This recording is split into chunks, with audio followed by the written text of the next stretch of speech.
সবাই ভালো আছো, আমিও খুব ভালো আছি। আজকে সকালটা শুরু হয়েছে একদম বৃষ্টির সাথে। দেখেই তো মনটা ভালো লাগছিল, কিন্তু সারাদিন এইভাবে চললে আর ভালো লাগে না। তারপরে বিছানা তুলে নিয়েছি, কমপ্লিট আমার ভোরের কাজ। বৃষ্টিটা কমছে না, তাও কি করবো, ফুল তো তুলতে হবে। ছাতা নিয়েও আসতে পারিনি, কারণ হাত তো দুটো, এক হাতে ফুল তুলবো, এক হাতে দেখতে পাচ্ছ বৃষ্টি হচ্ছে। দেখো ছাদ পুরো জলে জলময় হয়ে গেছে।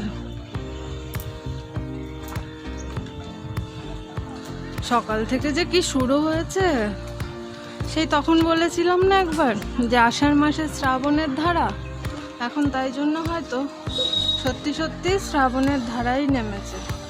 মানে ঝরেই যাচ্ছে, আর থামাথামি নেই।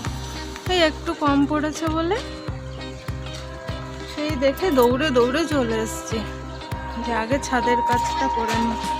এই দেখো ফুলগুলো কি বলে বলো তো এগুলোকে? নাকচম্পা। মানে আমি তাই বলি, মানে এর পাতাগুলো নাকি ঠিক ওই কিরকম একটা সাপের মতো দেখতে। এরকম ভাবে বলছি, জানি তোমাদের শুনতে একটু অসুবিধা হচ্ছে, সাউন্ডটা ক্লিয়ার হয় না। মানে এখনো না মাইক বা মানে হেডফোন কোনোটাই কিনে উঠতে পারিনি। কি করব বলো, সামর্থ্য নেই, তাই এখনো সবটা করে উঠতে পারিনি। যেটুকু আমার আছে সেটা দিয়েই শুরু করেছি। তোমরা যদি পাশে থাকো তাহলে হয়তো কোনো একদিন ঠিক কিনতে পারবো। মানে এই ফুল তুললেই হয়ে যায়, কিন্তু কী করবো, আরও গাছ আছে, সেগুলোরও তুলি, নাহলে তো এই বৃষ্টির দিনে সব ঝরে পড়ে যায়। গাছটা দেখো আজকে আর বেশি ফোটেনি, একটাই ফুটেছে। তো যবে থেকে লাগানো হয়েছে কম বেশি ফুল দিতেই থাকে। না আমার ভালো লাগে বলেই ভাই এটা কিনেছিল। মধ্যবিত্ত ঘরের তো এটাই, সব কিছু ম্যানেজ করে চলতে হয়। ম্যানেজ না করলে আর হয় না। দেখবে যখন তুমি ম্যানেজ করা শিখে যাবে, তাহলে তোমার সংসারটাও ঠিক সুন্দর সেইভাবেই গুছিয়ে উঠবে। আর যদি ম্যানেজ করতে না পারো, তাহলে এই সংসারে কিন্তু শুরু হয়ে যাবে অশান্তি। তো আমার কিন্তু ফুল তোলা কমপ্লিট। তাহলে এবার ছাদ থেকে নেমে পড়ি। ফুল তুলে এনে পুজো দিয়ে দিয়েছি। না, পুজো দেওয়ার সময় পুরোটা দেখাইনি তোমাদেরকে, আমার পুজো কমপ্লিট হয়ে গেছে, তারপরেই ভিডিওটা দেখিয়েছি। এরপরে চলে যাব রান্নাবান্নার কাজে।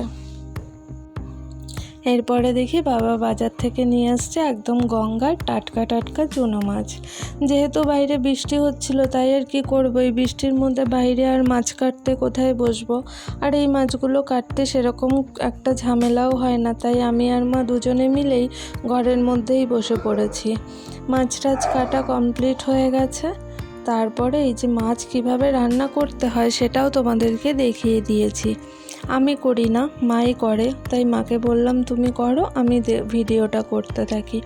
প্রথমে নাকি করবে, মাছটা কাটার পরে একটুখানি নুন, হলুদ আর জিরে আর সর্ষে বাটা দিয়ে ভালো করে মাখিয়ে নেবে। মানে মাই এইভাবেই করে। তারপরে কড়াইয়ে একটু তেল দিয়ে তার মধ্যে জিরা ফোড়ন দিয়ে দেবে।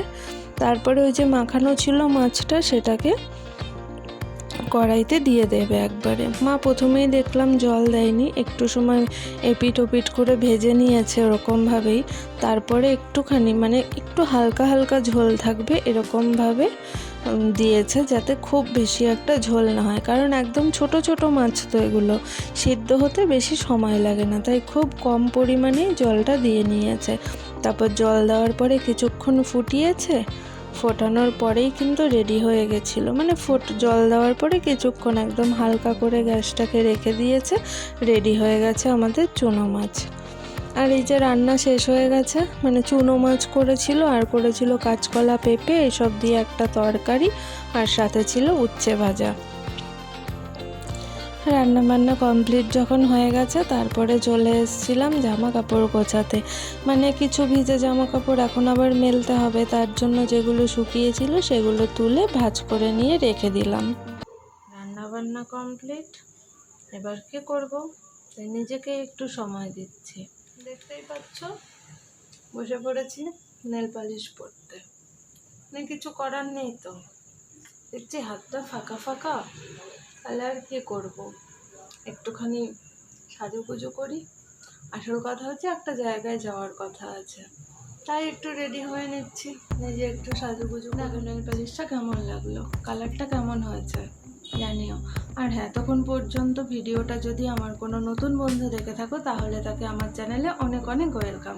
আর পুরনোরা তো আছোই, তোমরা তো অবশ্যই কমেন্ট করবে, আর নতুন যারা আছো তারাও কিন্তু কমেন্ট করতে ভুলে যেও না। কমেন্ট আর সাবস্ক্রাইব করে পাশে থেকো আমার। চলো তাহলে, নেল পালিশ তো পরে নিয়েছি, এবার কোথায় ঘুরতে যাব বলো তো? সেটা দেখতে হলে কিন্তু আমার পুরো ভিডিওটা দেখতে থাকতে হবে, একদম দেখতে হবে আমি ঠিক কোথায় গেছি। একা যাইনি, সবাই মিলেই গেছি।